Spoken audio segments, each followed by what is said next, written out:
द्वितीया व्रत कथा। श्री शिवाय नमस्तुभ्यं दोस्तों।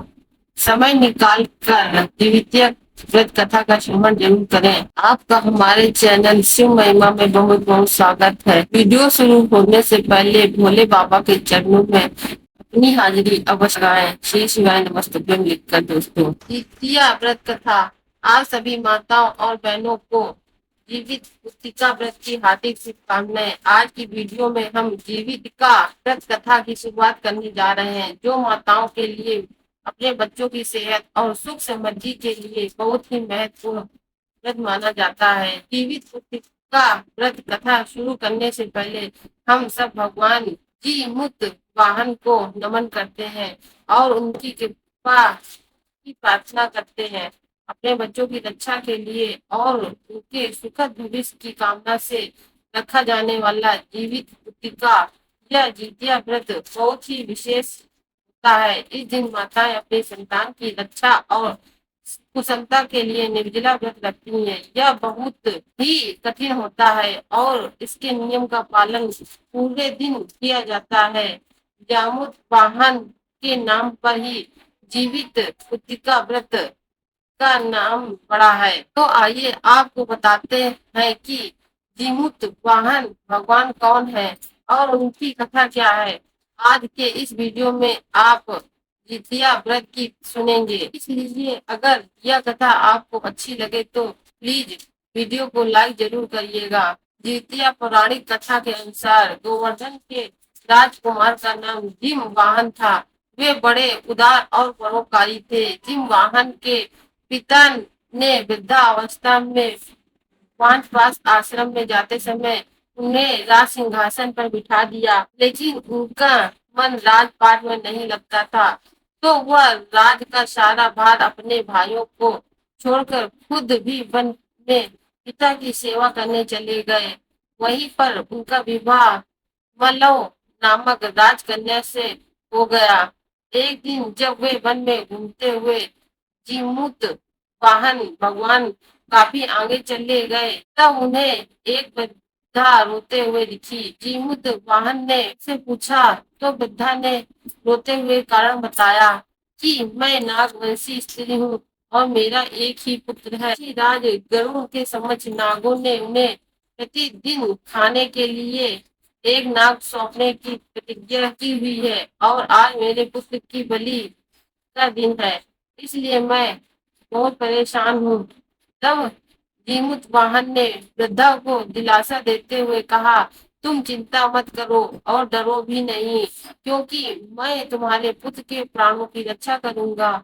आज उसके बदले मैं खुद अपने आप को उसके लाल कपड़े में ढककर वधशिला पर लेट जाऊंगा। ऐसा कहकर जीमूत वाहन ने पुत्र के हाथ से लाल कपड़ा ले लिया और वे लपेटकर खुद को बलि देने के लिए वही वधशिला पर लेट गए। नियत समय पर गरुड़ बड़ी तेजी से आए और लाल कपड़े से ढके हुए जीमूत वाहन को पंजे में दबोचकर पहाड़ की चोटी पर जाकर बैठ गए। उन्होंने चंगुल में गिरफ्तार प्राणी की आंख में आंसू और मुंह से चीख पुकार निकलती हुई न देखकर तरुण जी बड़े आश्चर्य में पड़ गए। उन्होंने जीमूत वाहन से उनका परिचय पूछा। जीमूत वाहन ने सारा वृत्तांत सुना दिया।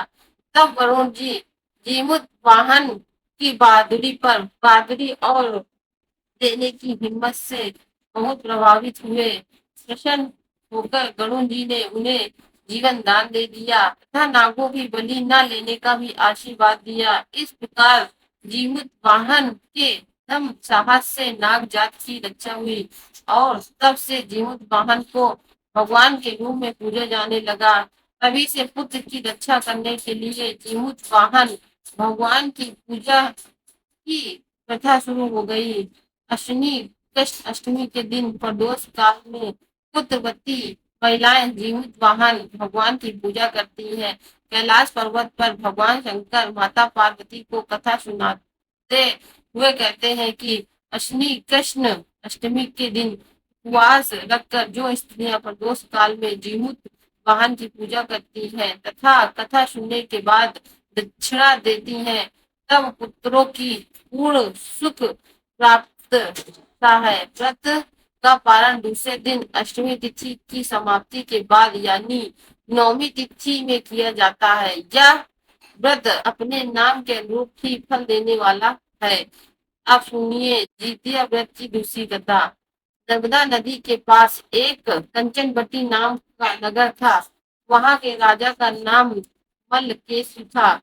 पश्चिम और बालूहटा नाम की मरुभूमि थी, जिसमें एक विशाल पेड़ पर एक चील रहती थी और उसी पेड़ के नीचे एक सियानी भी रहा करती थी। चील और सियानी दोनों ही बड़ी पक्की सहेली थी। कुछ महिलाओं को जितिया व्रत रखते देखकर एक दिन चील और सियानी ने भी यह व्रत करने का संकल्प ले लिया और दोनों ने ही भगवान श्री जीमूत वाहन की पूजा और व्रत करने का प्रण ले लिया।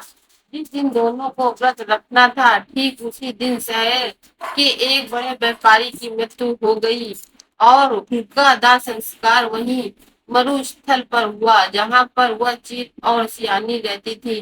मुर्दे को देखकर सियानी को भूख लगने लगी और वह खुद को रोक नहीं पाई, जिसके कारण उसका जितिया का व्रत टूट गया। लेकिन उधर चील ने खुद पर संयम रखा और पूरी श्रद्धा और नियम से अपना व्रत पूरा किया और अगले दिन व्रत का पारण भी किया। फिर उसके बाद अगले जन्म में दोनों सहेलियों ने पुत्री के रूप में एक ब्राह्मण परिवार में जन्म लिया।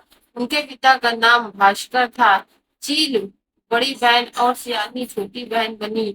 बड़ी बहन का नाम शीलावती रखा गया और उसका विवाह बुद्धि सेन के साथ हो गया। छोटी बहन का नाम कपूरावती रखा गया और उसका विवाह उसी शहर के राजा मल्लकेतु के साथ हो गया। छोटी बहन कपूरावती इस प्रकार कंचन वटी नगर की रानी बन गई। अब भगवान जीमूत वाहन के आशीर्वाद से बड़ी बहन शीलावती को 7 पुत्र हुए, लेकिन उधर कपूरावती के बच्चे जन्म लेते ही मर जाते थे। कुछ सालों के बाद शीलावती के 7 पुत्र बड़े हो गए और राजा के दरबार में काम काज करने लगे। उन्हें देखकर कपूरावती के मन में ईर्षा जलन का भावना पैदा हो गई। इस ईर्षा की भावना में एक बार कपूरावती ने राजा से कहकर शीलावती के 7 बेटों के सिर कटवा फिर उन 7 सिरों को साथ में बर्तन में डालकर ढक दिया और शीलावती के पास भिजवा दिया। यह सब देखकर जीमूत वाहन भगवान ने मिट्टी की सहायता से 7 भाइयों के सिर बनाए और सभी सिरों को धड़ से जोड़कर उन पर अमृत छिड़क दिया, जिसके कारण वह 7 भाई फिर से जीवित हो गए और खुशी खुशी घर लौट आए। रानी ने जो कटे सिर भेजे थे वह सब फूल बन गए। कपूरावती उधर बच्चों की मृत्यु का समाचार पाने को बड़ी बेचैन थी, लेकिन जब उसे इस बात का पता चला कि उसकी बहन के सारे बच्चे जीवित हैं, तब वह बड़ी बहन के घर गई और वहां सबको जीवित देखकर आश्चर्य में पड़ गई और बेहोश हो गई। तब कपूरावती को होश आया, तब उसने अपनी बड़ी बहन से सारी सच्चाई बता दी और अपनी गलती का पश्चाताप करने लगी। भगवान जीमूत वाहन की कृपा से बड़ी बहन को पूर्व जन्म की सारी बातें याद दिला दी। वह अपनी छोटी बहन को उसी पेड़ के नीचे लाकर पूर्व जन्म की सारी बातें सुनाने लगी, जिसे सुनकर कपूरावती फिर बेहोश हो गई और मर गई।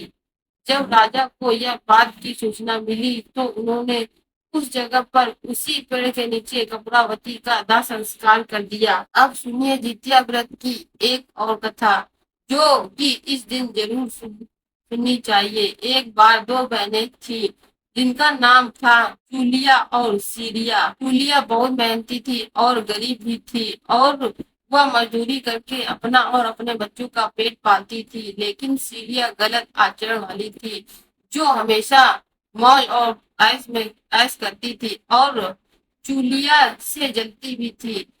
हर वक्त सीरिया यह सोचा करती थी कि जूलिया कितनी खुश कैसे रहती है।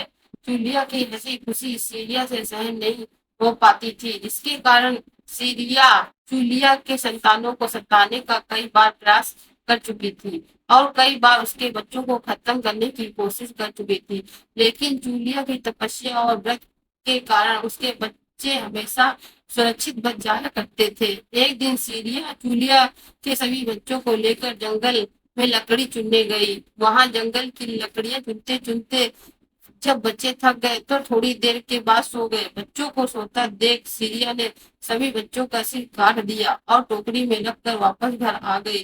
जूलिया को वह टोकरी भेंट में दे दी और कहने लगी, दीदी मैं जंगल से आग के लिए नारियल लाई हूँ, बच्चों को खिला देना। जूलिया ने उस टोकरी को उठाकर देखा नहीं और किनारे पर रख दिया और अपने बच्चों का इंतजार करने लगी। जब शाम से रात हो गई और उसके बच्चे वापस नहीं आए, तब वह बहुत परेशान हुई और करुण स्वर में जोर जोर से रोने लगी। करुणा भरी पुकार को सुनकर देवी पार्वती जी और भगवान शंकर से रहा नहीं गया। तब देवी पार्वती जी ने महादेव जी से कहा, हे प्रभु, कोई दुखियारी बहुत रो रही है, उसके रोने में बहुत दर्द छुपा हुआ है, यह मुझसे सहन नहीं हो पा रहा। प्रभु, हमें चलकर देखना चाहिए कि कौन रो रहा है और क्यों रो रहा है। तब महादेव जी कहने लगे, देवी यह मृत्युलोक है और यहाँ पर यह सारी साधारण सी बात है, लेकिन पार्वती जी की हट के कारण महादेव जी को उनके सामने झुकना पड़ा और जूलिया के पास जाकर उसके रोने का कारण पूछने लगे। बता दिया। शंकर जी ने जब ध्यान लगाया तो उन्होंने जूलिया के बच्चों को जंगल में मृत पाया। यह जानकर देवी पार्वती बहुत दुखी हुई। तब उनके अनुरोध पर भगवान शंकर ने उन बच्चों को पुनर्जीवित कर दिया। बच्चे नींद से उठकर मौसी को ढूंढ रहे थे, लेकिन मौसी वहां पर नहीं थी। बच्चे डर कर किसी तरह भटकते भटकते घर आ गए और उनकी मौसी ने उसके साथ जो कुछ किया था अपनी माँ के सामने सच सच बता दिया। सीरिया के पास जाकर लड़ने लगे कि तुम मेरे बच्चों को जंगल में अकेला छोड़कर क्यों आई। दोनों बहनों में लड़ाई शुरू हो गई और यह लड़ाई 7 दिन 7 रात तक चली, किंतु इस लड़ाई का कोई हल नहीं निकला। इसके बाद दोनों ने उस जंगल में तपस्वी को घटना सुनाई। घटना को सुनने के बाद तपस्वी ने दोनों को आदेश दिया कि तुम दोनों जाकर पास में खेल रहे बच्चों को बाल से पकड़कर घसीटते हुए मेरे पास लेकर आ जाओ, उसके बाद मैं निर्णय करता हूँ। जूलिया बच्चों की माँ थी, उससे बच्चों की पीड़ा देखी नहीं जा रही थी। उसने महात्मा के वचनों का पालन नहीं किया। उधर सीरिया दौड़ती हुई गई और खेलते हुए बच्चों को बाल से पकड़कर खींच कर ले आई। जिसके बाद तपस्वी ने सीरिया को यह श्राप दिया कि हर जन्म में इसी प्रकार तू सदैव जलती रहेगी और दुखी होती रहेगी। जो महिला किसी बच्चे को पीड़ा और माँ की ममता नहीं जानती, जीवन भर धरती पर दुख भोगने लगती है, दुख भोगने के अलावा और कुछ नहीं पाएगी। यह थी जीवित कृतिका वृत्ति कथा। उम्मीद है यह कथाएं आपको अच्छी लगी होंगी। अगर अच्छी लगी हो तो वीडियो को लाइक और कमेंट में श्री शिवाय नमस्तुभ्यं हर हर महादेव अवश्य लिखें।